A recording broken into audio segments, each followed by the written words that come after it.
Assalamualaikum warahmatullahi wabarakatuh. Selamat bertemu kembali buat sahabat Sang Prabu Kicau. Semoga saudaraku selalu senantiasa dalam keadaan sehat walafiat dan selalu dimudahkan dalam rezekinya. Dan untuk sobat yang baru saja bergabung, jangan lupa like, share, serta subscribe agar channel ini bisa berkembang dan bermanfaat. Tema kali ini untuk perawatan kolibri merak dari trotolan agar cepat bunyi dan gacor. Jadi di sini saya akan sharing-sharing. Apabila bermanfaat, simak dan tonton sampai selesai. Namun apabila kurang bermanfaat, abaikan. Di sini saya sekedar sharing-sharing. Jadi ya, untuk sekilas, kolibri merak ini termasuk jenis dari spesies Nextarnidae ya. Jadi termasuk burung pemakan nektar.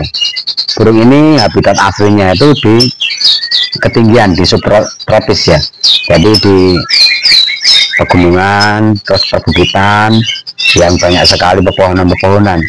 Burung ini termasuk tidak kuat di cuaca panas. Jadi dalam penjemurannya itu juga harus diperhatikan. Jangan terlalu dijemur terlalu lama, karena burung ini tidak tahan terhadap panas. Dan bagaimana untuk merawatnya? Dari habitat aslinya termasuk pemakan nektar. Jadi dalam perawatan harian itu wajib sekali untuk pemberian nektar. Bisa dibuatkan dari campuran susu kental manis yang dicampur dengan sirup marjan, madu, dan juga kuning telur. Dan sekaligus burung ini juga termasuk pemakan extra fooding serangga ya. Dan ada juga yang menamakan burung ini termasuk spider hunter. Jadi termasuk pemburu itu ya, serangga seperti laba-laba dan juga serangga lain. Untuk warnanya ini sangat menarik apabila sudah dewasa. Jadi di kepala sampai punggungnya itu ada warna hijau metalik ya, dan untuk dadanya itu agak kemerahan dan sebelahnya agak ke belakang itu ada warna putih. Burung ini spesiesnya bersama dengan kolibri ninja, terus sogok ontong, dan juga pijantung. Jadi di habitat aslinya termasuk pemakan nektar yang didapat dari bunga-bunga itu ya. Jadi dia akan sambil terbang, hinggap, dan juga menghisap sari-sari dari nektar itu sendiri.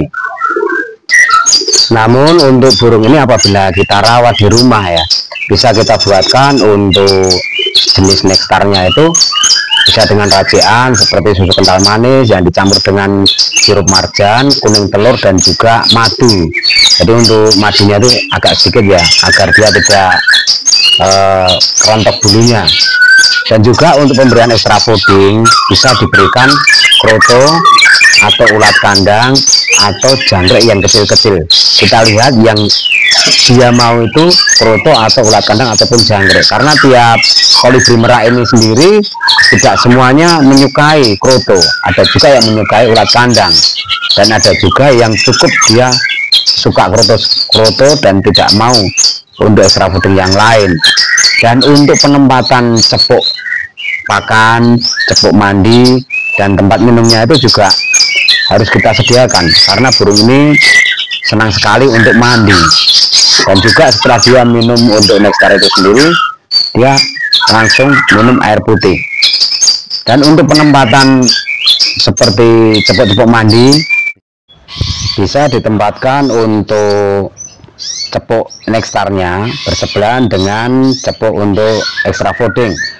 Misalkan dikasih kroto ataupun ulat kandang, dan juga untuk jangkrik yang kecil-kecil, tergantung dari burung ini yang disukai kroto ataupun ulat kandang, atau bahkan dia cuma suka dengan jangkrik yang kecil-kecil. Jadi diamati dulu untuk extra fooding yang dia sukai, dan untuk sebelahnya bisa dikasih cepuk untuk tempat mandi, dan juga cepuk untuk air putih untuk minumnya dia. Jadi untuk perawatan harian seperti burung ini ya, yang di video ini kan untuk kolibri merak yang masih trotol agar cepat gacor, jadi rawat secara konsisten. Kalau penjemuran jangan terlalu berlebih. Yang penting kita sediakan untuk kebutuhan nutrisi yang ada di kandungan nektar itu mencukupi. dan juga extra foodingnya itu juga terjamin. Jadi burung ini akan cepat untuk berbunyi karena kebutuhan nutrisinya itu tercukupi, dan untuk mendongkrak tingkat birahinya. Dan masalah untuk penjemuran, burung ini jangan terlalu dijemur karena burung ini tidak suka dengan panas, jadi tidak kuat kalau kita jemur terlalu lama. Dan cukup kita angin-anginkan saja, terus biarkan dia mandi sendiri. Nanti setelah mandi, cepuknya air minum kita ganti yang baru, dan biarkan dia mandi dengan cepuk di tempat mandinya itu kita ganti dengan air yang baru. Biarkan dia mandi.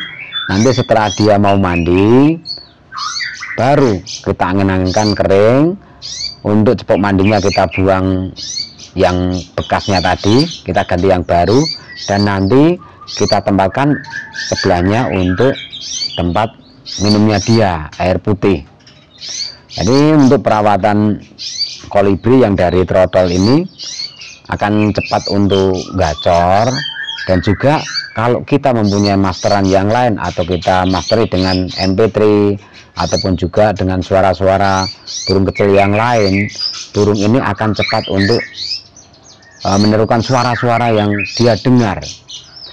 Jadi memang untuk jenis yang trotol ini nanti setelah ganti bulu dia akan berubah warna, baik itu di kepala atau sampai punggungnya akan ada warna hijau metalik, dan untuk leher sampai dadanya itu warnanya ada kemerah-merahan. Dan juga untuk ekor itu ada satu ekor yang agak memanjang ekornya itu. Jadi untuk burung ini memang sudah agak susah dicari ya, apalagi juga sudah hampir punah karena burung ini hidupnya itu di ketinggian seperti di subtropis yang hutan ataupun perkebunan yang agak tinggi. Biasanya burung ini hidupnya dalam kelompok kecil atau berpasangan.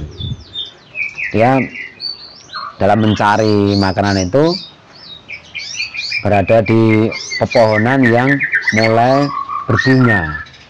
Dia akan menghisap dari sari-sari bunga itu sendiri untuk menghisap madu yang didapat dari nektar bunga yang sudah berkembang itu ya.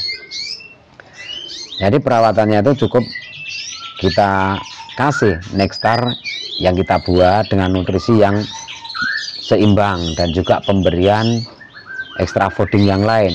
Dan jangan lupa untuk cepuk mandinya tiap hari harus diganti ya, karena burung ini tiap hari akan mandi. Jadi untuk menjaga kebersihan tubuhnya dia pasti mandi tiap hari. Jadi itu tadi sharing-sharing dari saya, semoga bermanfaat untuk perawatan kolibri merak dari trotol agar cepat berbunyi. Kiranya cukup sekian, dan jangan lupa like, share, serta subscribe agar channel ini bisa berkembang dan bermanfaat. Assalamualaikum warahmatullahi wabarakatuh.